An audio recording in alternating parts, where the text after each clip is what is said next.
پرانے دوستوں سے ملاقات اور پرانے دوستوں سے رابطہ رکھنا اور پھر ان سے وقتاً فوقتاً ملنا، اس کے تعلق سے اگر آپ ناظرین کو کچھ اپنی کیفیت سے آگاہ کریں۔ پھر میں خود جا کر مل نہیں پاتا، نہ رابطہ رکھ پاتا ہوں۔ میں اپنی ذاتی بات بتا رہا ہوں، کبھی مطلب ملاقات ہو گئی، وہ خود ایسے ہی ڈھونڈتے ہوئے پہنچ گئے تو پہنچ گئے۔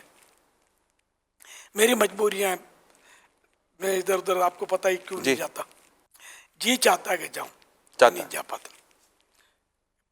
مجھے یوں ہوتا ہے کہ میں پرانے دوستوں سے ملوں اور کوئی نہ کوئی حق العبد ہو سکتا ہے تلف ہوا ہو بچپن میں، یہ سوچ ہے۔ ہاں تو میں ان سے معافی تلافی کر لوں۔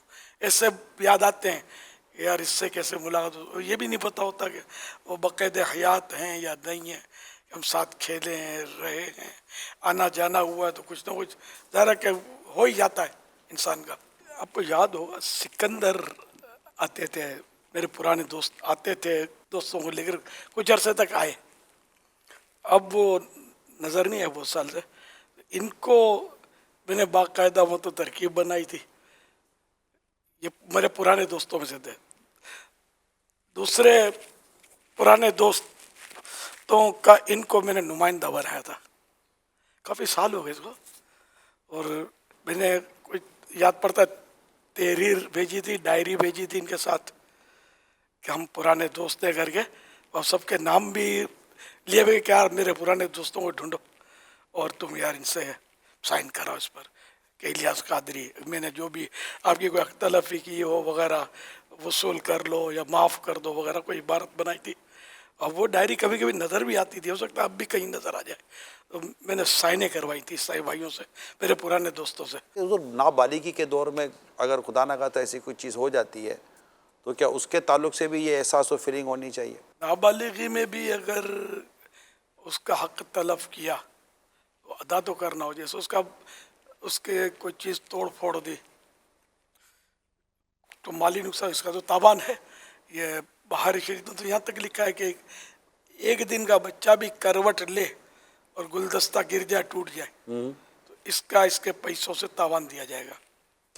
کسی اور کے گھر میں ظاہر ہے کسی کا بھی نقصان یہ کر دے جو اس کا ذاتی چیز نہ ہو، دوسرے کی ہو، تو یعنی وہی حق تلفی ہوئی، تو اس کا تاوان یعنی اس کا تاوان بنے کہ ایسی ہی چیز دی جائے یا اس کی قیمت ادا کی جائے۔ ایک دن کے بچے کو بھی حق العبد کی تو کا مطالبہ ہے۔ تو جتنے بھی اس وقت آپ کو بڑے دیکھ اور سن رہے ہیں، انہوں نے اگر کوئی اپنی زندگی کا اتنا بڑا پیریڈ گزار لیا ہے تو کئی ملک میں ہے، کئی امیر ہو گئے تو کوئی غریب ہو گئے، تو کئی علاقہ بدل گیا، شہر بدل گیا، ملک بدل گیا، حالات بدل گئے، کوئی غریب ہو گیا ہے، کوئی امیر ہو گیا ہے، کوئی پڑھا لکھا ہو گیا، کوئی غیر پڑھا لکھا ہے۔ اگر ان میں سے کوئی آپ کو دیکھ اور سن رہا ہے تو آپ انہیں کیا کہیں گے کہ وہ کیا ڈھونڈے اپنے دوستوں کو؟ ان لوگوں کے لیے ڈھونڈنا مشکل نہیں ہوتا، عام طور پہ میرا سیکورٹی ایشو ایسا ہے کہ میں جا نہیں سکتا کسی ہمارے جیسے کہ پرانا علاقہ ہے اس میں، تو میں کیسے جاؤں یار؟ اب کوئی لاؤ لشکر لے کر کسی کے گھر پہ ملنے جاؤں گا، اچانک بچپن کے دوست وہ گھبرا جائے گا کہ ہوا کیا، اور پہچاننے سے انکار کرے گا تو پھر اور مشکل کھڑی ہو جائے گی۔